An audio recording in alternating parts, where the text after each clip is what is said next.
So first up, guys, is Cal's Dragon's Lair, and what an amazing job he's done on this. This is a complete scratch-built cab. He ended up getting the main wood kit parts from actually a local provider in Perth called Arcade Works. And they actually sell the main cabinet as a kit, but of course you need to get everything else to complete the Dragon's Lair, and that's probably the harder thing, to be honest. You got the original marquee, which he got, and then he picked up a number of things from Quarter Arcade in the States, including the beautiful control panel overlay, and that was on top of an original control panel that he sourced, and the fantastic side art, and also the very distinctive Morocco style vinyl, which has got this sort of textured leather look. It's really quite unique, and unique to this cabinet too. So he picked that up off Quarter Arcade as well. They actually specify that it is the closest match for a Dragon's Lair. Can use it on other cabs as well, but yeah, it was the right look for this cab. So he's got that on the outside as well as the inside of the on the cabinet on the side there. And he also picked up the black plexi for the score backboard from Quarter Arcade. So a lot of things from Quarter Arcade to help complete the cabinet, but he didn't stop there. He needed some leather T-molding, and he got that from tmolding.com. It's got that little sort of, again, that leather sort of look to it. And then the original speakers, he had to source some reproduction speaker grills, and he found it really actually hard to find the original black plastic bezel that goes around the screen as well, but he sourced that. And then of course the coin door. And it's funny, guys, when you start going through this list, you realize there's so many components to a arcade cabinet that it's not as easy as you might think in terms of creating your own from scratch. But he picked up the original coin door.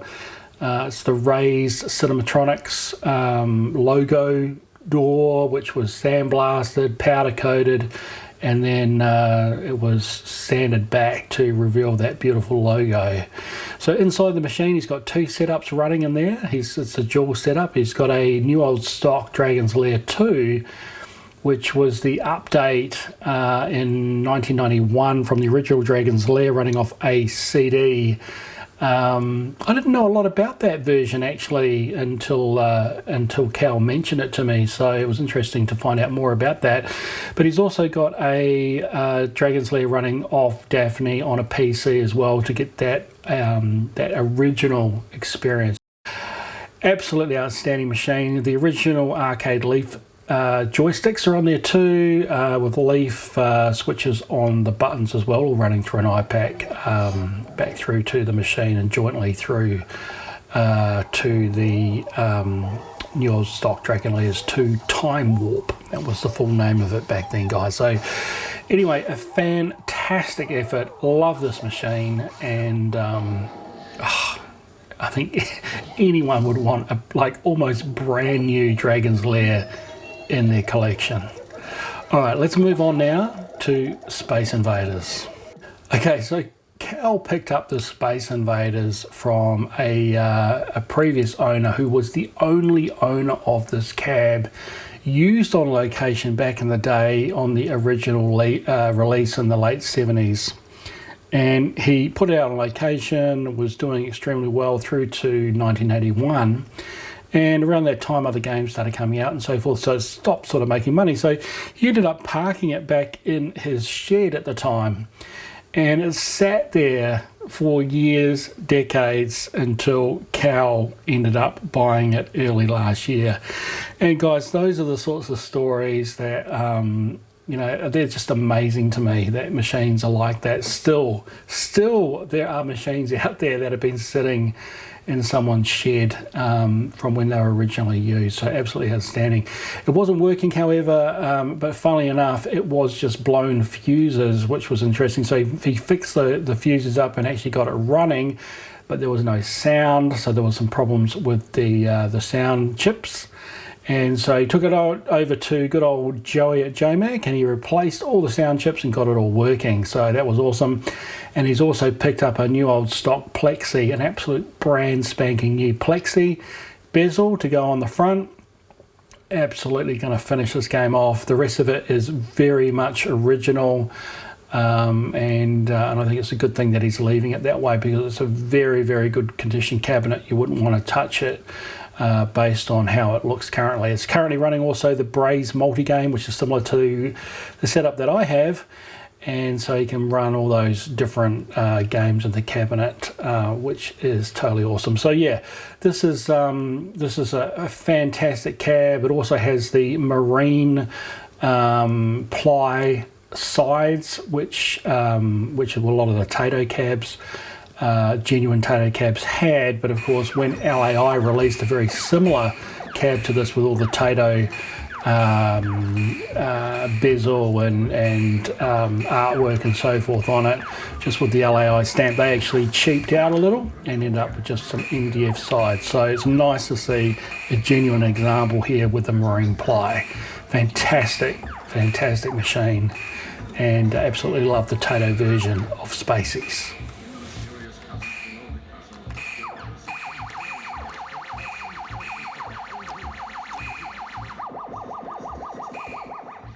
Next up, a Mortal Kombat.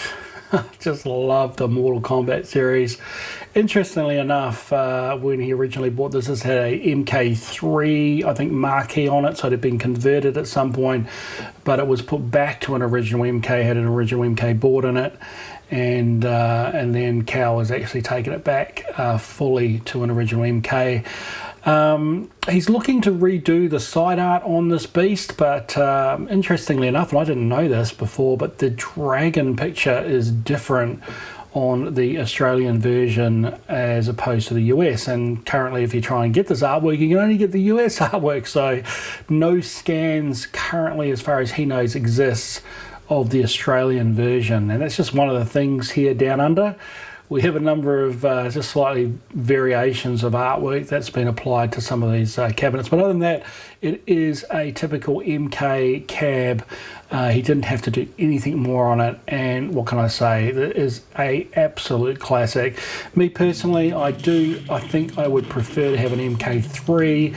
But give me MK, give me MK2, give me MK. I don't mind, actually, seriously. It's just an awesome series, especially the early versions of that series of MK.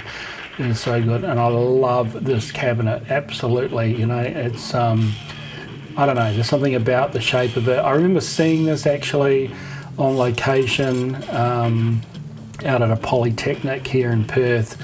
And I was working actually opposite, and used to go over there for lunch, and they used to have this machine there, and I just fell in love with it. Awesome machine. Okay, next up is this awesome Neo Geo. You guys have been watching the channel. You know I love my Neo Geos. This particular one actually is a variation that I haven't seen before. We normally get the really big cabinets that are the 4 slots, and this is the smallest compact 4 slot Neo Geo that I've ever seen, and I know this would not be one that's familiar to you guys over in the US, or maybe even in the UK, or over in the extended countries around Europe there, because this seems to be very unique to Australia. Absolutely great condition. It's still got that sort of splitting on the control panel on the corner that most of them suffer from, but other than that, it's got absolutely everything that you would expect a 4 slot to have. Now, there was an interesting story that Cal shared about this, because the girlfriend of the guy who owned this machine before Cal got it bought it for him as a present, which is pretty nice of that girlfriend to do that.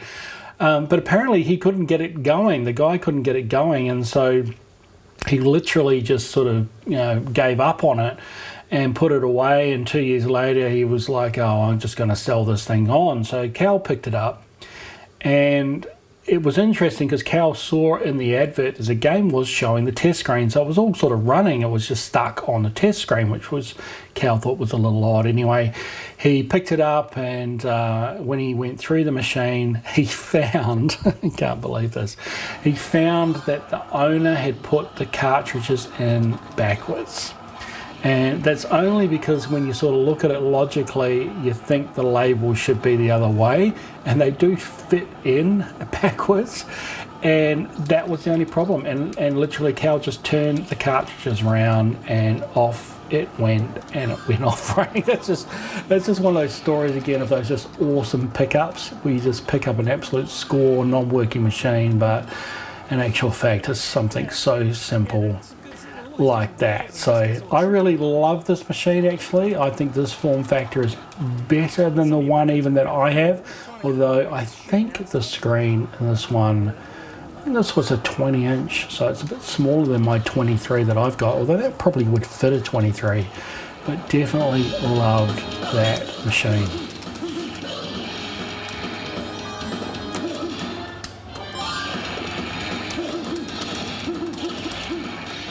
Next up, guys, Street Fighter 2. Like nearly every classic collection has it. Again, I'm not a huge Street Fighter 2 person myself. I probably just need to get myself back into it, but I fear it's one of those things, if you didn't really play it back in the day, it might be difficult to get into, especially with my love of MK and also Tekken. But who knows, I might spend a little bit more time reliving Street Fighter and getting back into it. But this is a really interesting machine. It's a standard sort of Australian LAI version. It's got this sort of grey finish with the red, which is very similar to a lot of the other LAI cabs.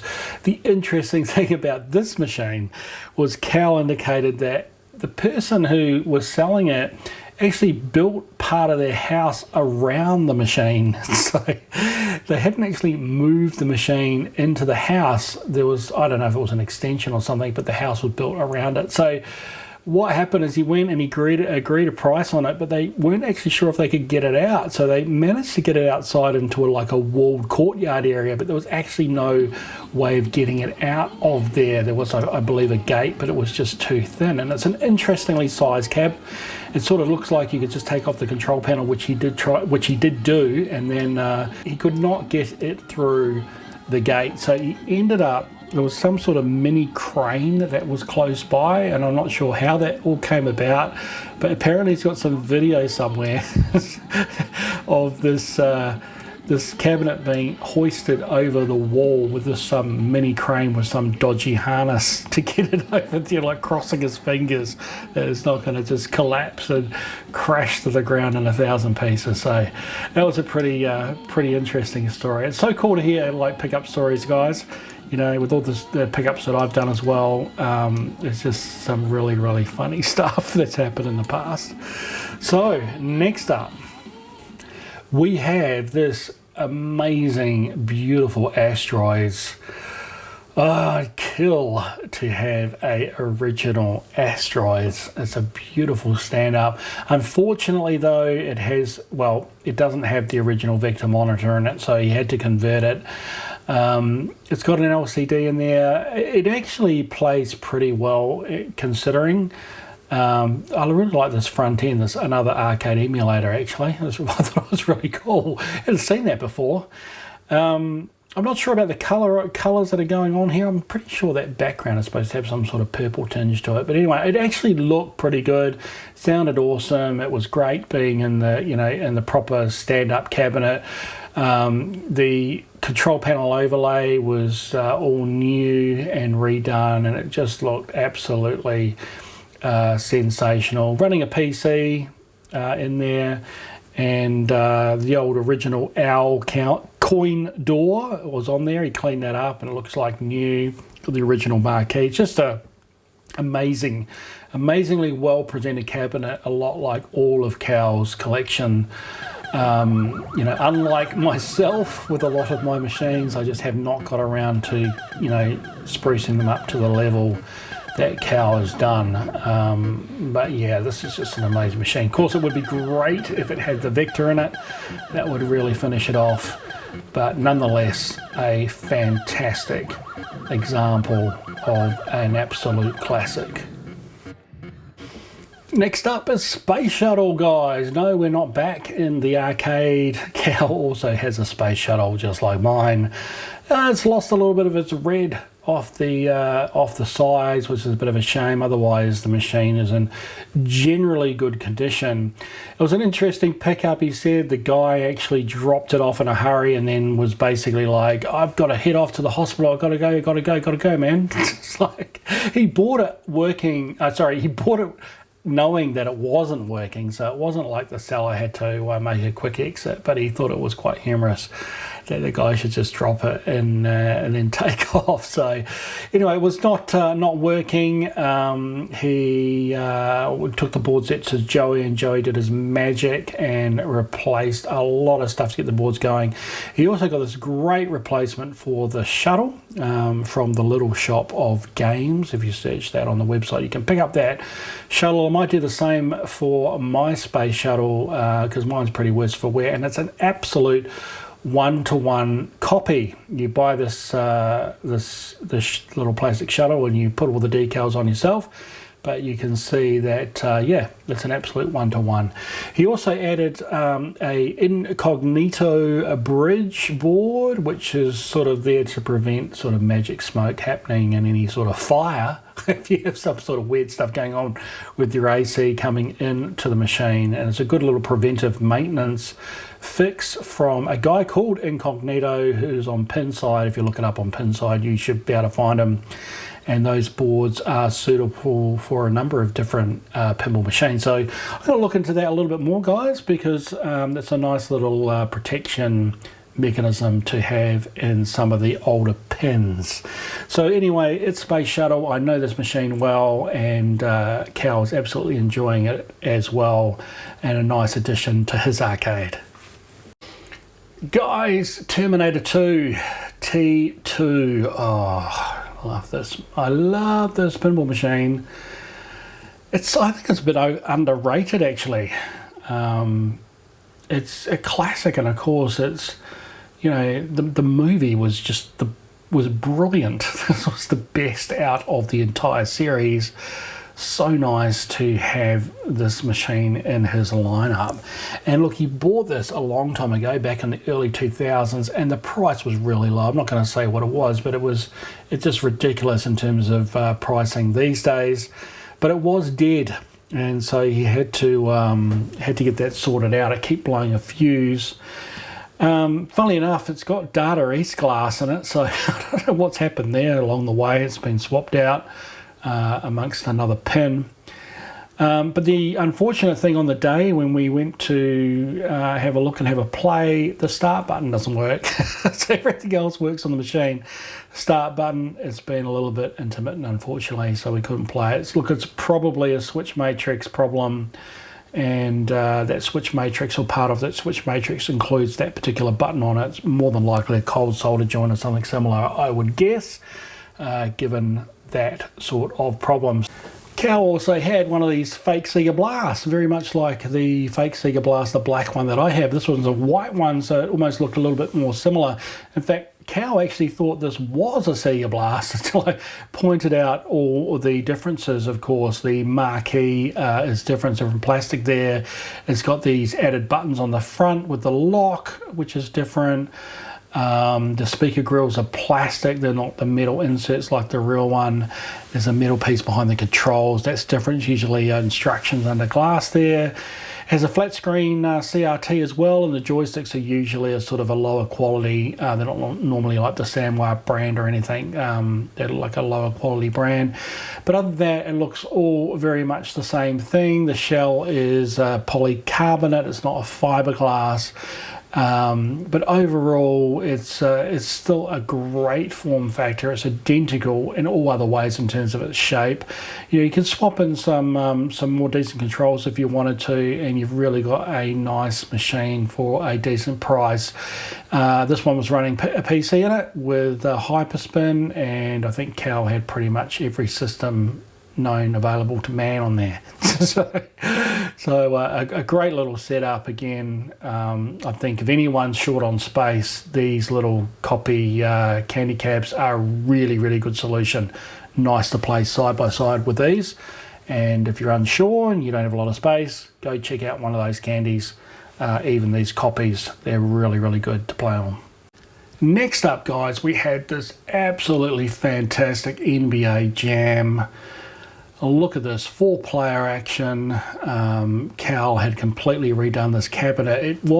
He bought this relatively cheap. It was painted, the whole thing was painted brown apparently. And the T-molding on it was brown as well. It sounds god-awful. The control panel was just like completely painted black, but he could see, he had a vision for it. He knew the form factor was, of course, an NBA. And look at the absolute fantastic job he's done there. So he actually sanded back all that paint off there to get these decals on. He got these custom decals from Aussie Arcade. They are different to the normal version, and I have to say I just prefer this look. I love the look of the wood, sort of fake wood like the court. It's just so nice. Beautiful big screen, 4-player action. What can you say? An NBA Jam in there. He's even got the original poster that came with it, the LAI poster, instructions, the little reply card and everything, even though that had been modified so much. So I think he's done a sterling job here to get this machine looking like it does now. Absolute classic game. And this really stood out in the room as something special. Okay, so leading into a couple of projects he had on the go. He's got arcades just everywhere around his house. So it was funny, out the front room we had this beautiful Star Wars coming together. Now this is another cab, scratch built cab that he's doing. It was the first time actually that he had the cab actually made by Arcade Works. They hadn't offered it before, but they do now.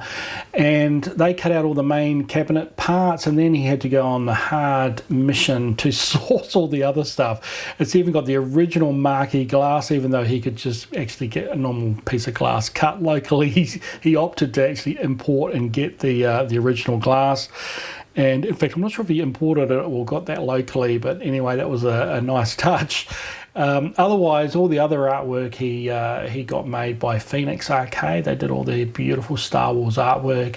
He picked up the new Allen 1 yoke, which is just an amazing yoke. Of course, some of you guys know that that's been used in the 1-up arcade cabinets, the Star Wars ones, but a lesser quality one. This one is the top-notch quality controller.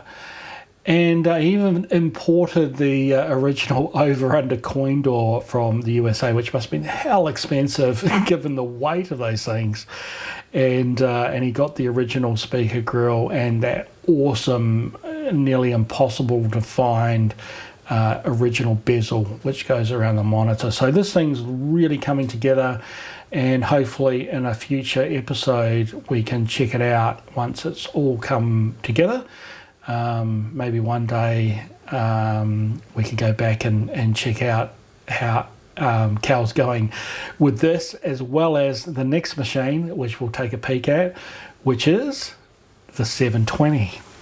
So Cal had this machine. It was currently in the garage when I visited him on the day, but he showed me all the artwork pieces that he had, all the reproduction pieces, and I just couldn't believe the quality, the beautiful quality of these new reproductions against the originals. The originals were absolutely shot. But he's got all the stuff there to create that new boom box, which is of course just so awesome on the 720. He got some new original speakers, near exact to the originals from some local stock. in Perth. And the control panel, again, a complete replacement. The old one was, again, absolutely shot. New 20mm T-moulding, a specific size there, all around the cabinet, and a huge amount of T-moulding required to do everything around the cab. Brand new joystick, of course, the very specific joystick that the 720 uses. And yeah, and so he had all these parts ready to go. He had the cabinet that he'd just resprayed.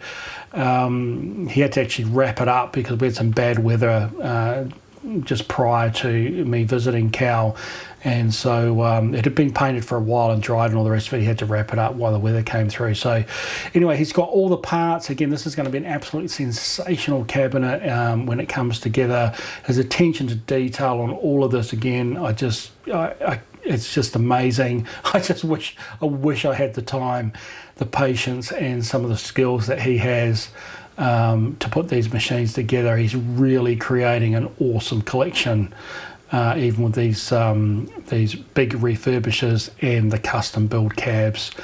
So let's move on from here, guys, to one of his couple of bedrooms that he's got, where he's also got arcades. So let's just take a look at a couple of things in there.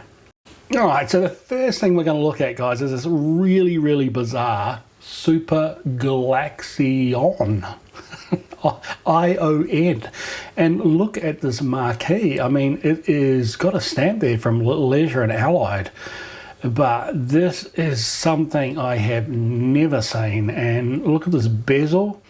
This bezel seems to have like almost like it was a multi-game, but this was the original bezel from back in the day. You can even see some of the cigarette marks there. Got Pac-Man and like pole position, and what is this, like some Galaga or Galaxian type artwork on there as well. And it's all relatively faded, and look at this control panel. It's just, this to me, some Phoenix stuff there, I think there was. This really intrigued me. It's just like some crazy bootleg from back in the day. Now, apparently it was running, and Cal actually got it going and had taken some photos actually of it going, and it's running Galaxian Part 10, or the Part X. And he had some problems with it, I think some earthing challenges and whatnot, and then he was trying to sort out, I think, one of the chips, and then some of the legs broke and stuff. So we're actually got a situation now where the machine's not working. But nevertheless, it's very, very cool. It's all made out of ply. It's a super light. It's very similar to the Tato, the Tato Red cabinets, which also have that sort of light marine ply. But it's curious, guys, because it's just not quite the shape of the Tato cabs. It's got a different colour T-moulding on it, but very similar T-moulding. Like the Tatos will have that same sort of dual white and coloured T-moulding, which you can't actually buy these days, but it's normally orange when it's a Tato, and this is blue. So guys, it's very, very strange with the full white sides on the side. I thought it might have been like a universal cab, and I checked on that, and it's not, doesn't seem to marry up.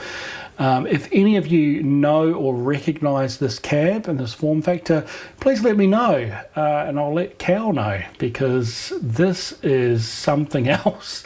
And I just, I love things like this that are so unique and different and bizarre. And I think the name Galaxion, I initially thought, they probably just did that to avoid, like, getting any grief from the original owner in relation to the name. But I actually saw the game running and on another video, and it looked like, if you just read the PCB when it was running, it actually looks like Galaxion. So I think whoever did the artwork just looked at the PCB and says, oh, it's a Galaxion with an O, and then created that somewhat ghastly artwork. I mean, it's really not professional. But yeah, I don't know, guys, there's something about it that that warms me to it. Now, the other thing is that the board apparently had made by Philip as well, which is something very odd. And I'm very curious to get the board back up to see if it's some sort of weird bootleg or maybe something that may have not even been dumped into MAME as yet. I know Cal did some searching on it, couldn't find any Galaxian sort of Part X which had that sort of Phillip thing on there. Does seem a bit strange, needs some more investigation. Now to finish up, in Cal's other room was this massive collection of handhelds. I couldn't believe the number of handhelds that he had here. Apparently, back in the late 90s, he would go out and, you know, swap meets and so forth. He'd just walk away with bags of these things. It's so cheap. You can imagine, back in the 90s, they were all just sort of almost being just thrown out. Just absolutely incredible collection of handhelds, the biggest that I've seen locally here in Perth, and some real gems in there, some really special items as well.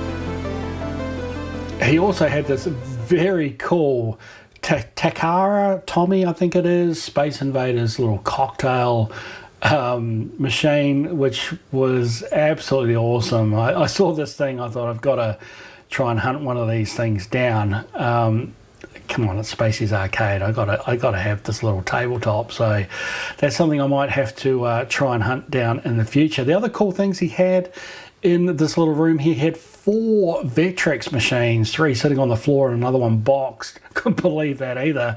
How long it's taken me to get a machine, and I had to get it all the way in from Germany. And here's Cal sitting here with just 4 casually. Side room.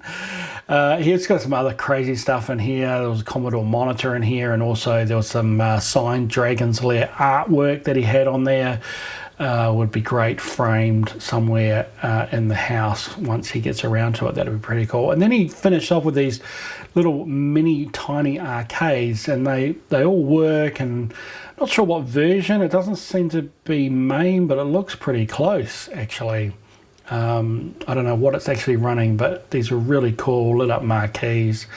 Really like these little mini tiny arcades. So that's it. I think we've gone all the way through Cal's collection. Let's head back to the arcade.